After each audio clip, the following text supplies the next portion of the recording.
June 28, 2010, Sac City, Iowa, Sac City Council meeting. A resident appears and reads a letter to the council entitled Concerning Cat Problem at 510 South 10th Street. I don't know how many of you are aware of what's been going on at this location, but since the fall of 2009, Don Harris has kept a number of cats in the house at 510 South 10th Street, which is right next door to me. Has been in violation of the ordinance that was passed last summer on the number of cats and also prohibiting animals being kept in unoccupied buildings. We knew that he had some cats there last fall, but he assured us that there was only 4 of them, and that there were going to be just the 4 of them, never the original cats, but that wasn't the case. He soon had a lot more cats brought in.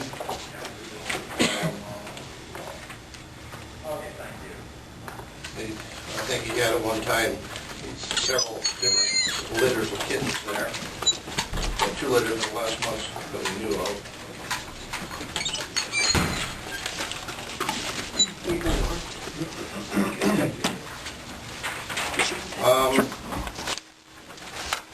This case, he was cited in March, I don't know the exact date of this year. His case was continued twice, and was finally given an order by the magistrate to have the cats out by last Saturday. Well, today he finally took them out. He doesn't live in the house. It's been vacant for several years. The reason I'm here is representing all the neighbors. The smell is horrible. The smell is absolutely horrible. The furniture, the floors, they're covered with cat feces and urine, and no attempt has been made to clean it up. He leaves the windows open, and the whole neighborhood gets the benefit of that odor. We can't leave the windows open in our house or our bedroom. We're 40 feet away. We can't sit out in the backyard because it smells so bad. Now, right away, I want to say that Adam and John and the Attorney Collins have been very supportive of us in this. They've tried their best to get this resolved, but unfortunately, I don't think we have a friend in the judge because he didn't seem to take it seriously or get tough with Don. Don's been before this very same judge on the same charge before, and just hasn't done anything with it. The owner of the house, I understand, has been cited. John said they've been cited to clean it up. I don't know why it's taken so long to get this done. If it's going to be cleaned up, it has to be done to very stringent standards because this odor is not going to go away just by washing the floors. About 3 years ago, Don had 85 cats in the house right across the alley from there. He finally got them out when he took them out to his farm out by Early. The house still stinks. And that's in spite of the owner from California spending a lot of time trying to clean it up. The house next to us, 510, is going to have the same problem. I don't think they're ever going to get that smell out of here. We believe that the best course of action would be for the city to condemn these buildings and have them demolished. Other towns have done the same thing. We had a case in Lakeview, they did that.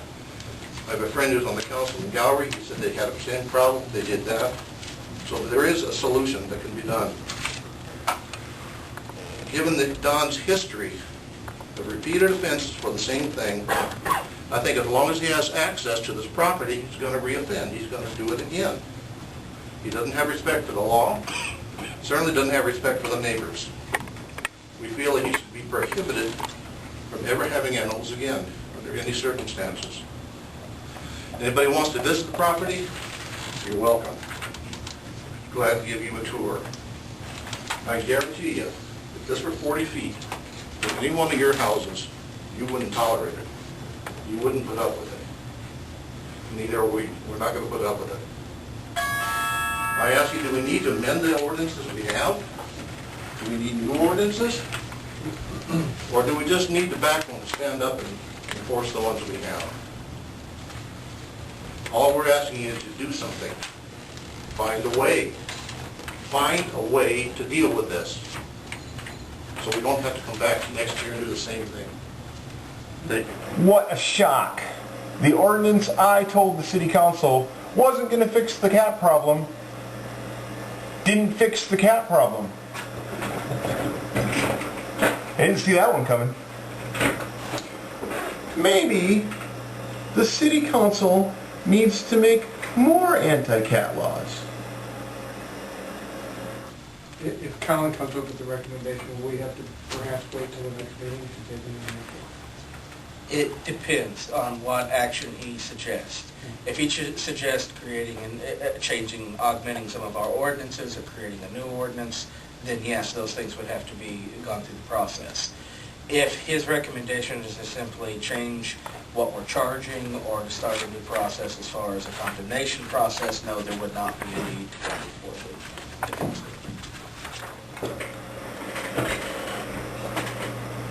Here's a question to consider.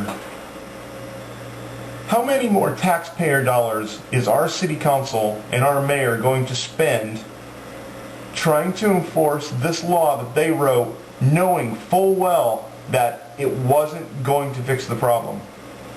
Is it going to be hundreds of dollars? Is it going to be thousands of dollars?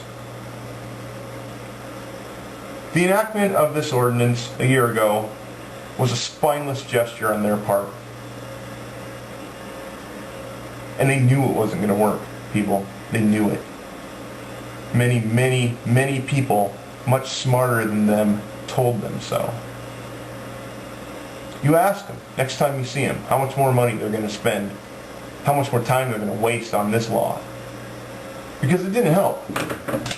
This didn't help. All it did was give their friends the means to harass the neighbors that they don't like just because they have 9 pets.